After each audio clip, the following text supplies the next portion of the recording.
হস্তরেখা বা পামিস্ট্রি নিয়ে আজ কিছু বলবো। তো হাতের রেখা দেখলেই শুধু হয় না, হাতের আরও কয়েকটা ইম্পর্ট্যান্ট ব্যাপার রয়েছে, যেগুলো ছাড়া শুধুমাত্র রেখা দেখে প্রেডিকশন করলে সেগুলো খুব বেশি কার্যকরী বা ফলপ্রসূ হয় না।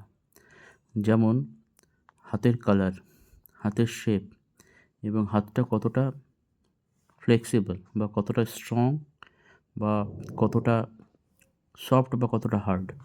তো এটা খুব ইম্পর্টেন্ট। একই রকম হাত, একই রকম রেখা, কিন্তু একটা হাত হার্ড, একটা হাত সফট, দুক্ষেত্রে কিন্তু রেজাল্ট একরকম দেবে না। এবং হাতের শেপ, সেক্ষেত্রেও কিন্তু একই রকম শেপ অনুযায়ী বিভিন্ন ধরনের শেপে রেজাল্ট কিন্তু বিভিন্ন ধরনের হয়, এটা মাথায় রাখা জরুরি। 2 নম্বর, হাতের কালার। হাতের কালারটা খুব ইম্পর্টেন্ট।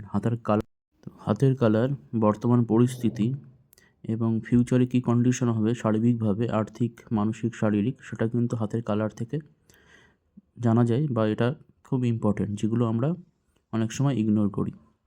তো আজকে এই যে হাতটা দেখছি, এই হাতটার জেনারেলি অন্য ডিটেলস কিছু বলবো না, হাতের কালারটা যেমনি ভালো আছে। তো আজ এখানে আমি মেনলি যেটা বলবো, হাতের এখানে শুক্রস্থান নেই, যেখানে মার্ক করা আছে যে জায়গাটা থাম্বের নিচে, সেটা বেসিক্যালি শুক্রের জায়গা। তো শুক্রের এই স্থানে দেখুন এখানে একটা তিল বা মার্ক রয়েছে, ব্ল্যাক মোল। তো খুব স্বাভাবিকভাবে বলা যায় এই যে শুক্র বা এই ক্ষেত্রে তিল বা কোনো মার্ক যদি থাকে, তাহলে সেটা কিন্তু খুব একটা ভালো সাইন নয়, এটা কিন্তু একটা নেগেটিভ সাইন।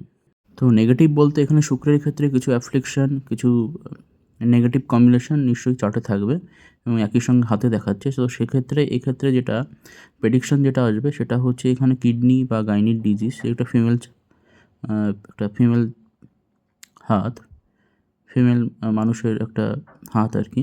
তো খুব স্বাভাবিকভাবেই এখানে কিডনির সমস্যা, গাইনির সমস্যা, প্রেগনেন্সি রিলেটেড ইস্যু যেমন হবে, একই সঙ্গে লাভ বা রিলেশনশিপ যেটা সিক্রেট টাইপের এবং যেখান থেকে বেশ কিছু সমস্যা বা প্রবলেম বা এমন কিছু যেটা অনৈতিক বা যেটা খুব একটা প্রকাশ্য না, সিক্রেট টাইপের, সেরকম কিছু বোঝায় এই শুক্রের স্থানে তিল বা মার্ক।